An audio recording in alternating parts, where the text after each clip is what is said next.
Hola a todos, mi nombre es Pedro Villalba y hoy vamos a hablar de dengue, epidemiología y carga de enfermedad.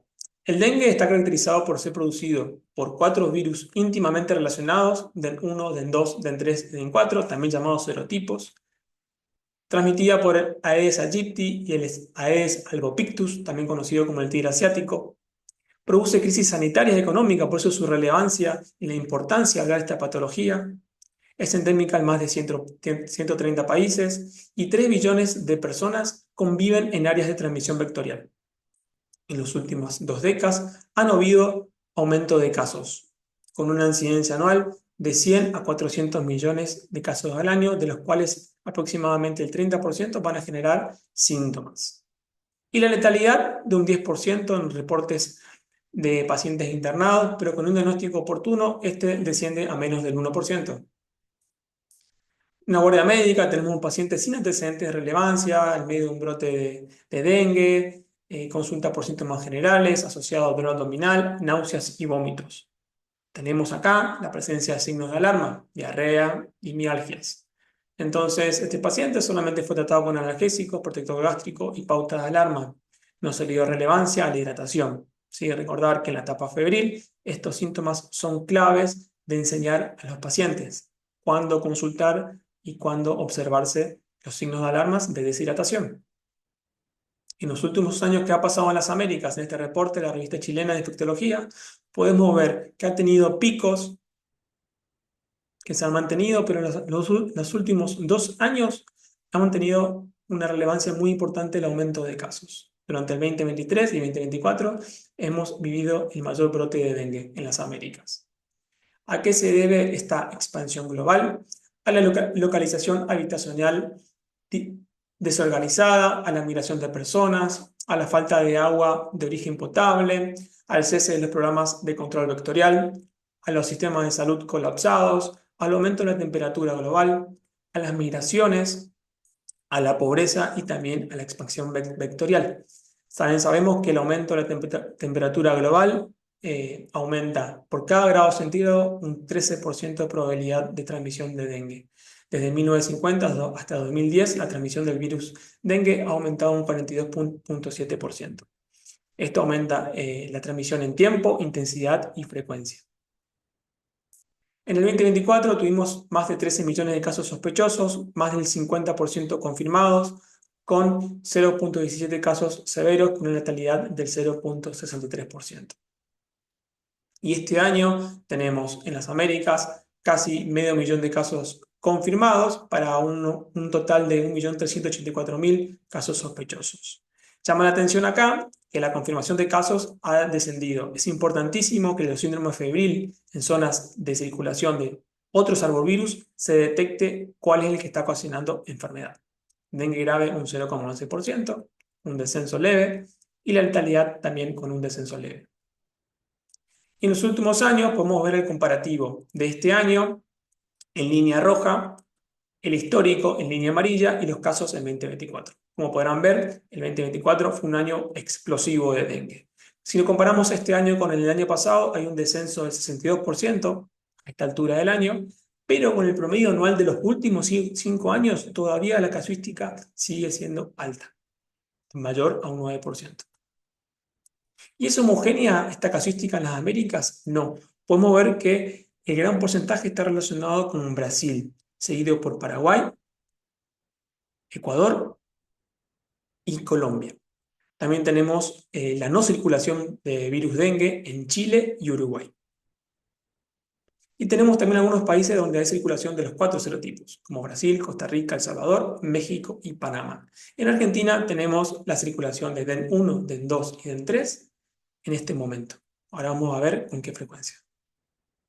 El DEN 1 en 63.2%, DEN 2 con un 36,3%. O sea que en orden de relevancia, el dengue 1, tipo 1 y el dengue 0, tipo 2 son los más prevalentes en Argentina. Este último, más frecuente en la zona centro del país, Córdoba, Formosa y Santa Fe. Estos son los casos por semanas en Argentina de 2010 hasta 2025. Podemos ver en la estrellita que los casos de 2023 y 2024 comprenden el 83% de los casos históricos producidos en Argentina. Y en el 2023, ¿qué pasó? Fue la primera vez que no hubo corte durante el invierno de casos de dengue, sobre todo en el NEA. Esto marcó un hito histórico en la Argentina, lo que habla de que posiblemente estemos en una transición a ser un país endémico de dengue. Y la distribución por regiones no es igual en todos lados, ¿sí? Podemos ver que recién en el 2009 es cuando aparece la zona centro con afectación por el virus dengue y se ha mantenido constante con algunos picos.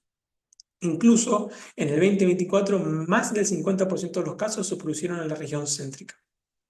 En el 2021 aparece la región Cuyo con casos, se ha mantenido también hasta la fecha. Y en el 2023-2024 aparecieron casos autóctonos en La Pampa, lo que habla que la región sur ya también se ve afectada por el virus dengue. ¿Cuáles son los factores de riesgo de virus dengue y progresión de enfermedad?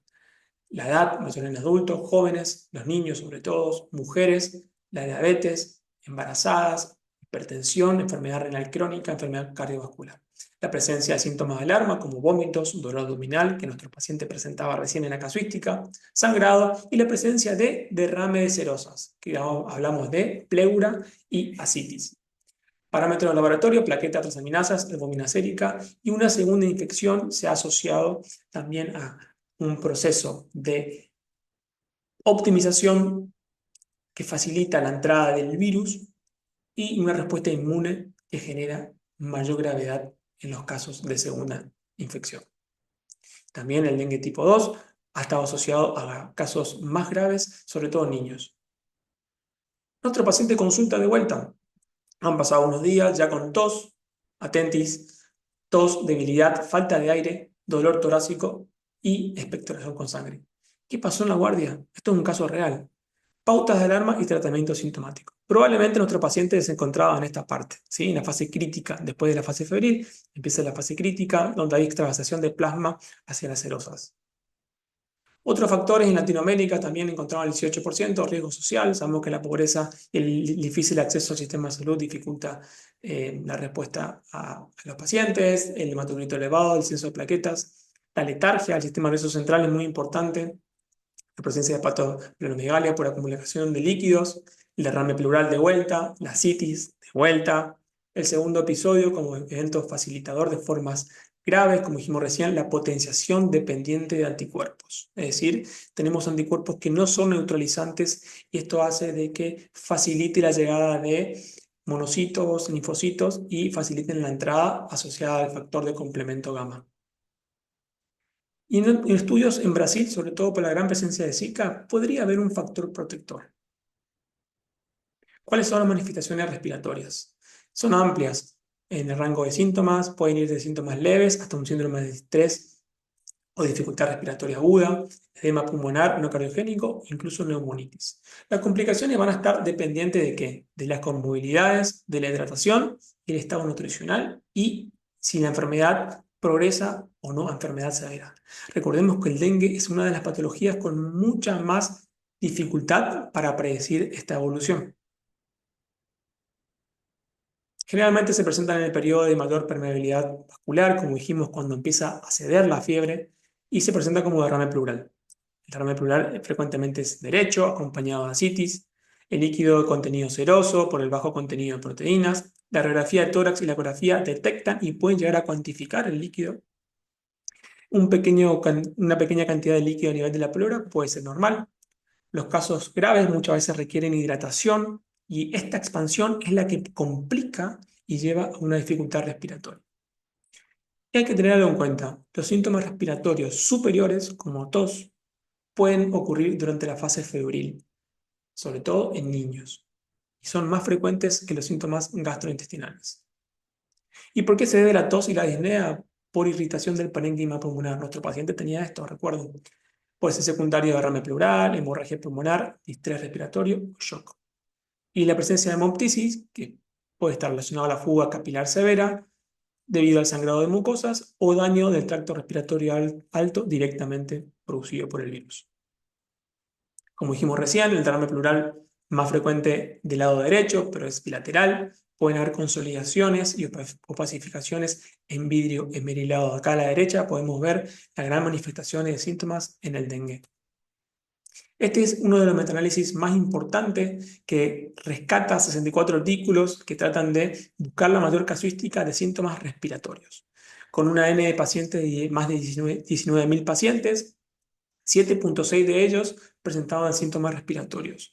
Podemos ver un síndrome de dificultad respiratoria en el 1.67%, distrés respiratoria en el 0.28%, neumonía en el 0.5%, derrame pleural en la presentación más frecuente en un 5%, hemorragia pulmonar en 0.1 a 1.4%, y hemotórax en el 0.01%. La afectación del sistema respiratorio indica una enfermedad grave y es difícil de tratar. ¿Por qué? Lo cual es importante su detección precoz, ¿sí? Es fácil detectar dengue en medio de un brote, pero recordar muchas veces que no tenemos que dejar al paciente febril con síntomas respiratorios sin descartar estas patologías. Y como acá podemos ver, esta clasificación para tratar de estratificar a los pacientes entre dengue grave y dengue con signos de alarma y sin signos de alarma, podemos ver que la acumulación de líquidos de serosas es un signo de dengue grave, por lo cual tenemos que tener en cuenta que si sospechamos esto, el paciente debe ser internado para ser analizado. ¿Cuál es la fisiopatología pulmonar? La participación pulmonar en el dengue es controvertida, pero se ha visto que hay presencia de antígeno viral en tejido pulmonar experimental y de autopsias. Se cree también que infectan macrófagos y a células endoteliales y epiteliales del pulmón. Y la fisiopatogenia coincide con el momento de fuga capilar, asociado a la trombocitopenia. Entonces, puede ser debido a la virulencia del virus, a la respuesta inmune y la optimización de respuesta de anticuerpos, y los factores intrínsecos del huésped, genéticos y el estado de salud previo, el sexo y la edad, como vimos recién que son cofactores de progresión. Acá tenemos un análisis de cómo el virus entra al parénquima epitelial pulmonar, una respuesta de activación de las células de macrófagos, interleuquina 6, que llevan a la fuga vascular, al derrame pleural y la trombocitopenia, asociado a la anormalidad de la hemostasia. Este es un trabajo de imágenes producido por un trabajo brasileño de Rodríguez, en el cual se analizaron 2020 pacientes, de los cuales el 1.43, acá la incidencia de síntomas respiratorios baja, pero estos eran los que tenían tomografía. En más del 50% se vieron anormalidades. El derrame pleural en el 55%, el derrame pleural como único hallazgo en 1 de cada 3 pacientes, opacidad en vidrio esmerilado en 1 de cada 3 pacientes, el 20% presentaba una conciliación o engrosamiento interseptal y nódulos en el casi 7% nódulos. Recordemos que los virus también pueden producir nódulos en el parénquima pulmonar. Y esta presentación se observó mayor en pacientes con shock por dengue. El derrame pleural es más frecuente observarlo en ecografía versus la radiografía. ¿Qué permite la ecografía? Detectar derrames pleurales leves, de 20 mililitros para arriba. La radiografía nos permite observar, pero ya cuando son derrames mayormente visibles con 200 mililitros. Y lo accesible que es la ecografía. Se puede hacer una ecografía bedside, incluso en la guardia, para detectar derrames pleural. Y la tomografía es el gol estándar para detectar lesiones pulmonares. Esto es un caso que me gusta traerlo siempre a colación. El compromiso respiratorio debido a una sobrecarga de líquido grave es un problema bien reconocido. Y esto es por la falta de detección de un paciente con dengue en el momento de hidratar. Con la resucitación de líquido en un paciente que está con una fuga de plasma, puede llevar a la peoría de síntomas respiratorios. Por eso hay que estar muy atento a la frecuencia respiratoria, a la hidratación, a la diuresis. Y acá tenemos un resumen. Este es un paciente que tiene un abordaje de fluidos en un contexto de dengue. Una terapia inadecuada de fluidos genera hipovolemia, genera un shock compensado. Está hidratado, pero en shock compensado, que puede llevar a un shock hipotensivo que genera sangrado, coagulación intravascular diseminada y fallo multiorgánico. En el otro extremo, si hidratamos demasiado, podemos generar sobrecarga líquido con edema pulmonar, tristez respiratorio, empeoramiento del derrame pleural y ascitis y deterioro clínico. Y cuando está adecuadamente, hay mejoría de la circulación y de los tejidos. Por ejemplo, un rellenado capilar menor a 2 segundos, una frecuencia cardíaca estable, una tensión arterial estable. También podemos tener el pulso firme, una diuresis mantenida en 0,5 mililitros kilo por hora, un hematocrito menor. Recordemos que el hematocrito elevado habla de hemoconcentración.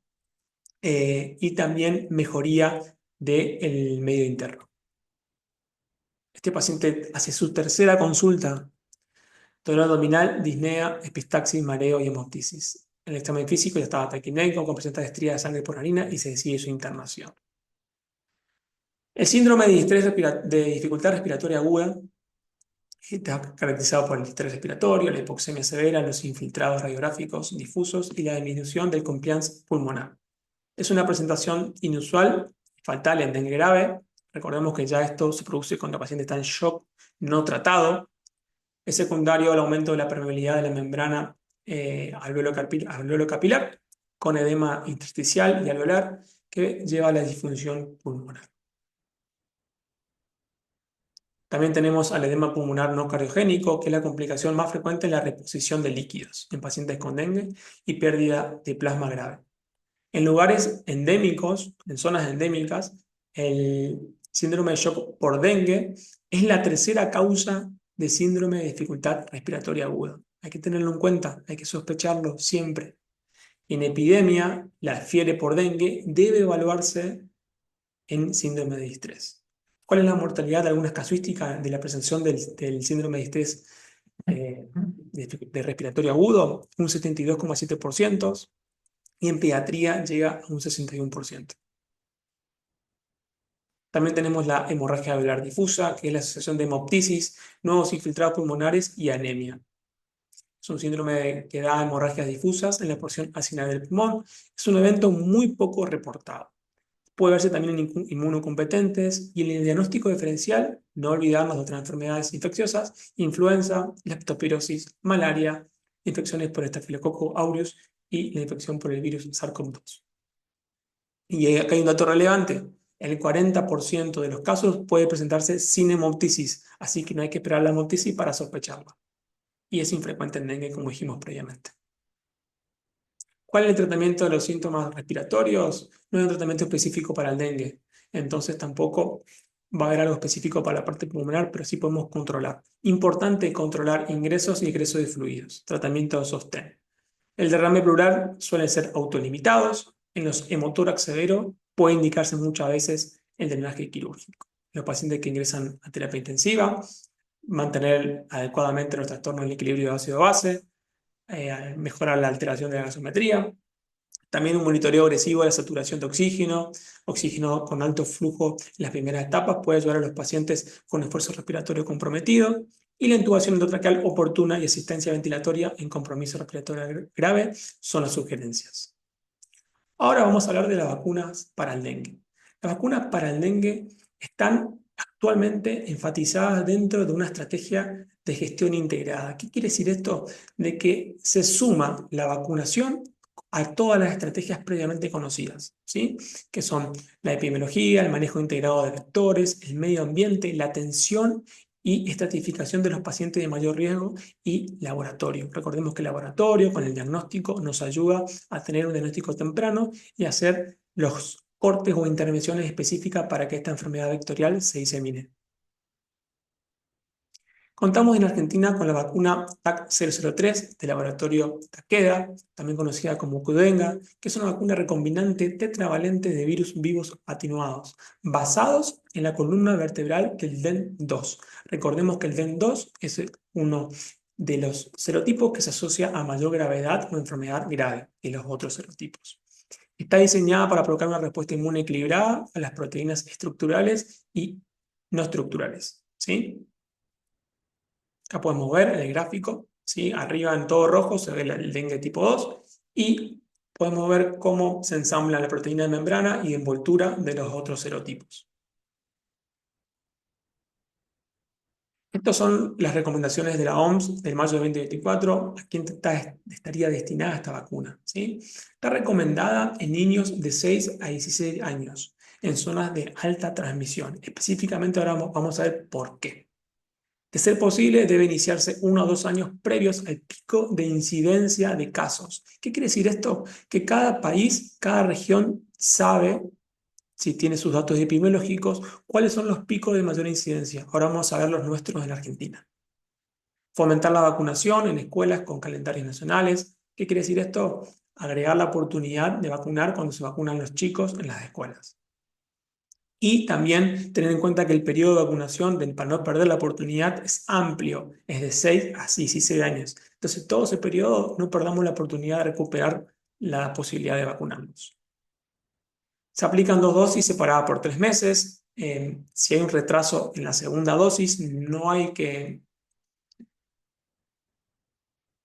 necesario reiniciar ante retrasos. No necesita booster. ¿Qué quiere decir esto? Que no necesita, después del esquema de 2 dosis, otro booster a la fecha, ya que vamos a ver que los estudios a 4,5 años han demostrado que la inmunidad sigue persistente. Se puede administrar con hepatitis A, fiebre amarilla. No está recomendada en el embarazo. Si vamos a planificar un embarazo, retrasar un mes post vacunación.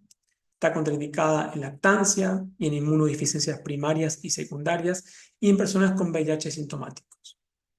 Personas con comorbilidades tendrían un rol específico, como vimos recién, fueron los cardiovasculares, los diabéticos, que por ahí no estén dentro de este grupo de edad de 6 a 16 años, también pueden vacunarse.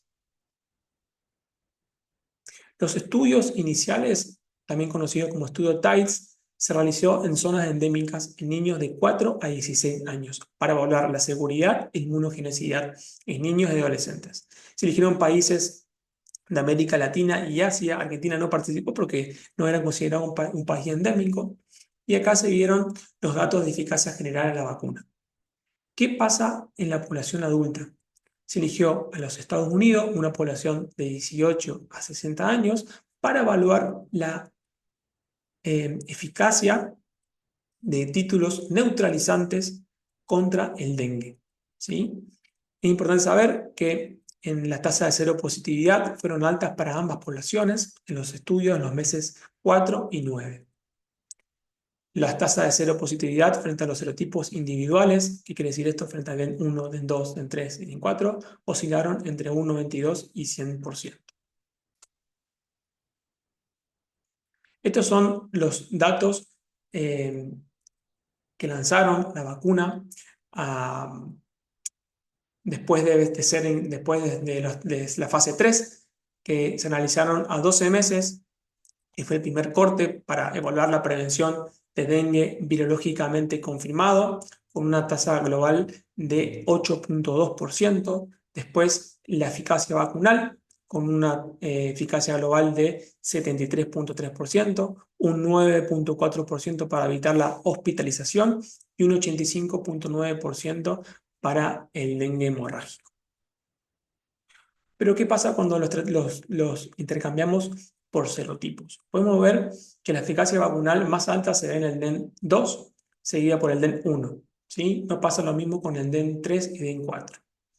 Acá podemos ver que cuando también separamos los seropositivos, que son pacientes que ya habían tenido dengue, y los seros negativos eran pacientes que no habían tenido dengue, podemos ver que no se demostró eficacia vacunal para DEN 3 en participantes inicialmente seronegativos.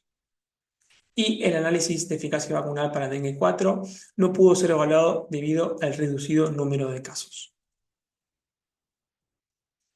Estos son análisis del estado serológico. Podemos ver la eficacia vacunal contra dengue virológicamente confirmado a los 4,5 años. Persiste en un 60%, que no es un dato menor de eficacia vacunal.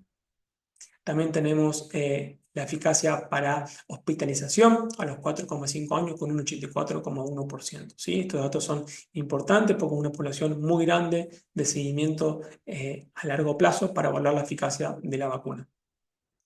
¿Y cuál fue la estrategia en Argentina? La estrategia en Argentina fue el objetivo de disminuir la morbilidad por dengue. Se priorizaron departamentos con tasa de incidencia acumulada elevada, con en densidad poblacional, determinantes sociales, acceso y calidad de atención. Por ejemplo, podemos ver que la región del centro, NEA y NOA fueron los más eh, predilectos. También recordar que en Argentina hubo provincias que adquirieron la vacuna de forma privada y también tuvieron sus campañas de inmunización. En Argentina, la vacuna TAC-003 está aprobada por la ANMAT para utilizarse a partir de los 4 años sin límite de edad. Pero la Argentina, siguiendo la recomendación, ha adecuado a esta estrategia. ¿Por qué? Porque como podemos ver, en el 2024 los grupos más afectados fueron desde los 10 años hasta los 40 años, ¿sí? Con un pico entre 20 a 29 años. Y la tasa de mortalidad más elevada, más de 60 años. Pero recordemos que aunque está autorizada para utilizarse en Argentina sin límite de edad, los datos de seguridad por el momento del laboratorio no hubo población mayor de 60 años. Pero vamos a ver que sí hay datos. Las reacciones adversas a la vacuna más o menos aparecen a los 2 días post aplicación, con una gravedad leve a moderada 1 a 2 a 3 días, y son más frecuentes posterior a la primera aplicación.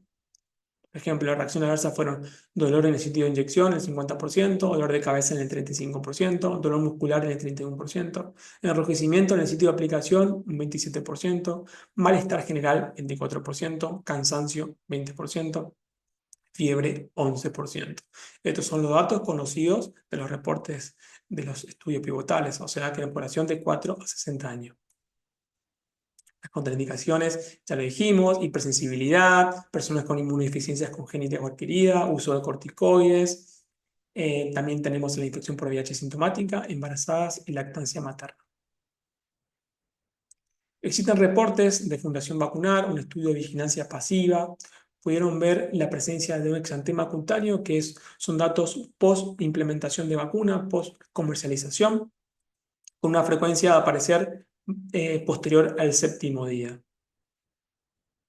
También los ESAVI registrados por Fundación Vacunar. Esto está también en la bibliografía que les voy a compartir.